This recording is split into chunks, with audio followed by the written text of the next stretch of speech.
दिल्ली के मालवीय नगर इलाके के पशु अधिकार कार्यकर्ता मंगलवार को राजधानी में आवारा कुत्तों को आश्रय गृहों में स्थानांतरित करने के सुप्रीम कोर्ट के आदेश के विरोध में सड़कों पर उतर आए। प्रदर्शनकारियों ने कुत्ता नहीं तो वोट नहीं जैसे नारे पोस्टरों पर लिखे हुए थे।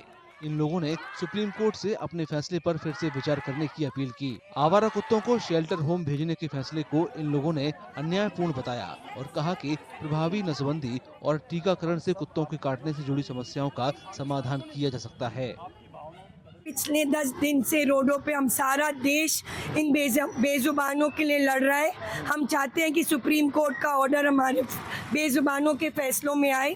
हम क्यों इस मुद्दे को इतना पॉलिटिकल बना रहे हैं? उनकी आवाज़ कौन खोल के बोलेगा?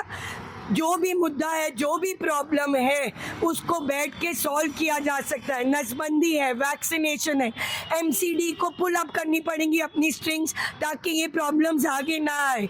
हम इतने दिनों से रोडों पे दिन रात लगे हुए हैं, हमारी सरकार हमें क्यों नहीं सुन रही? अगर स्ट्रीट डॉग नहीं तो हमारी धरती नहीं है। इंसान किसके लिए एक चैन की नींद लेता है रात में?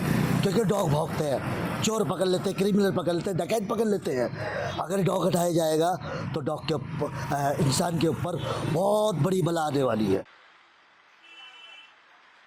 सुप्रीम कोर्ट की 2 न्यायाधीशों की पीठ ने 11 अगस्त को दिल्ली एनसीआर में आवारा कुत्तों के काटने से रेबीज फैलने के एक स्वतः संज्ञान मामले की सुनवाई करते हुए कई निर्देश जारी किए थे। आदेश में दिल्ली एनसीआर से आवारा कुत्तों को हटाकर उन्हें स्थायी रूप से आश्रय स्थलों में रखने का निर्देश दिया था। इस फैसले का देश भर के पशु प्रेमियों ने विरोध किया और सुप्रीम कोर्ट के आदेश की समीक्षा की मांग हो रही है।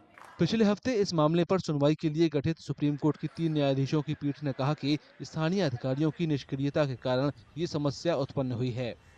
पीठ ने ये भी कहा कि गैर सरकारी संगठनों को शोर मचाने से कहीं ज्यादा कुछ करने की जरूरत है, जैसे कि पशु जन्म नियंत्रण नियमों के कार्यान्वयन पर जोर देना। अदालत ने कहा कि हस्तक्षेप याचिका दायर करने वाले सभी लोगों को जिम्मेदारी लेनी होगी। 3 जजों की पीठ ने 2 न्यायाधीशों की पीठ के फैसले पर रोक लगाने की याचिका पर फैसला सुरक्षित रख लिया था।